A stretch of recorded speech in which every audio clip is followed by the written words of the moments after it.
Nočné videnie, Part DS35, LRF, prísvit, ďalkomer. Tak toto otočíme. Tvar klasický tubus, predu je objektív 70. Takto je to otvorené, neviem, či je to vidno dobre.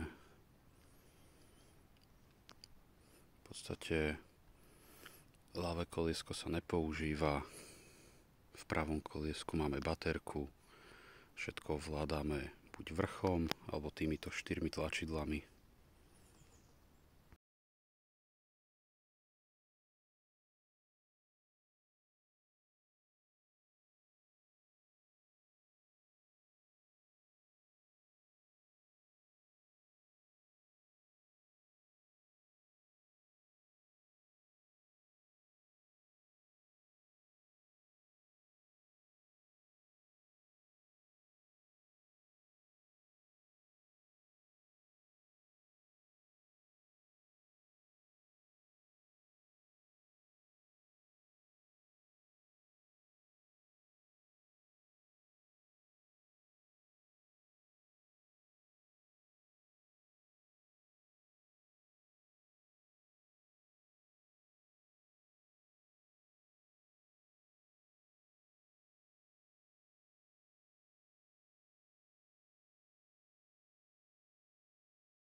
No tak podržaním horného otočného kolieska vôjdeme do veľkého menu. Prvé je balistická kalkulačka, druhé máme výber jednotky vzdialenosti, buď metre alebo yardy. Ďalej tu máme obraz v obraze PIP, kde vlastne nám ponúka dvojnásobné priblíženie v tom malom výreze, v obraze obraz, nastavenie kríža. Tam máme vlastne aj všetky profily. Ako vidíte, ja tam mám Ačkový profil, ale taktiež máte Bčko, Cčko, Dčko, Ečko. Takže môžete nastreliť na viac pušiek. Keď som v Ačku a kliknem, tak sa dostanem na os X. Keď pohnem s tým automaticky do jednej alebo do druhej strany, tak mi zamrzne obraz. A zase iba potvrdím s tlačením, prejdem na os Y, taktiež viem hýbať hore dole s ňou.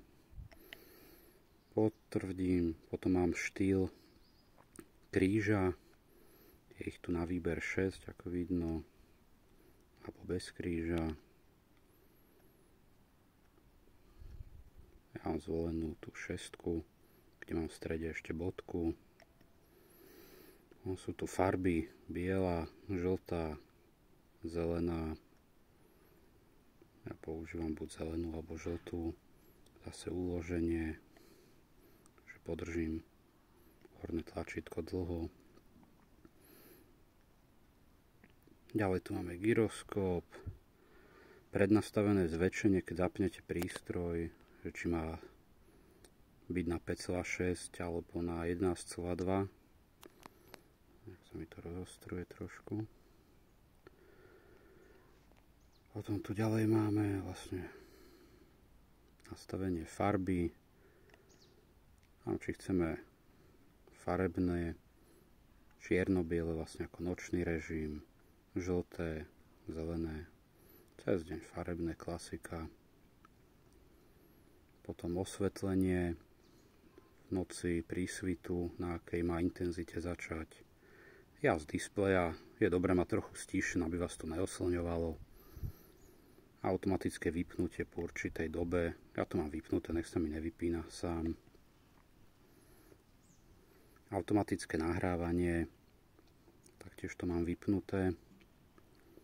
Cyklické nahrávanie, keď vám už zaplní microSD kartu, aby vám to prehrávalo. Self-motion nahrávanie, to je vlastne nahrávanie pri výstrele. Ja to mám vypnuté, ale viete si to aj zapnúť, prípadne aj intenzitu, podľa toho, či máte tlmič alebo nemáte. takto si to nastavíte. Zobrazenie dátumu, času, nahrávanie zvuku pri videu, zvuk tlačidiel, Wi-Fi na prepojenie s aplikáciou, aby ste vedeli stiahovať videá, expozícia, to je obraz, jazyk, tam máme slovenský, nastavenie dátumu a času, formátovanie karty, výrobné nastavenia a verzia. Vlastne to je celé veľké menu, sa dá povedať, v Parde. Potom ešte krátkým len kliknutím na vrchné tlačidlo prejdeme do takého menšieho menu, by som to nazval. Takže asi tak. Toto je vlastne úvodná obrazovka, taktiež horným otočným kolieskom doľava všetky tie bočné ikonky vlastne dávame preč, alebo ich tam ponecháme. Napravo hore vidíte priblíženie, teraz mám na 5,6, keď ho otočím doprava, tak mi to zase priblíži na 1,2. A zase si ho vrátim naspäť.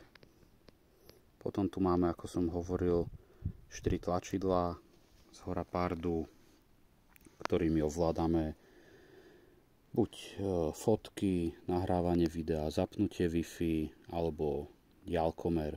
Diaľkomer je ľavé, bližšie k vám, Wi-Fi je pravé, bližšie k vám, alebo potom tu máme video alebo fotky, to je vpravo hore. Dáme si to takto, aby ste to videli lepšie na tom Parde. Takže s týmto si prepíname nočný režim, že to podržíme a potom už len keď klikáme, tak zapíname silu prísvitu. Potom zase podržaním sa vrátime do klasického denného režimu. Tu napravo máme nahrávanie videa, prípadne fotky. Toto prvé je diaľkomer, ako som spomínal, stačí do ňoho kliknúť, on začne merať, znovu sa klikne a zapracuje balistický kalkulátor, ktorý vám posunie, vlastne urobí takú čiarku, nový kríž na spodu osnovy a tu máme Wi-Fi.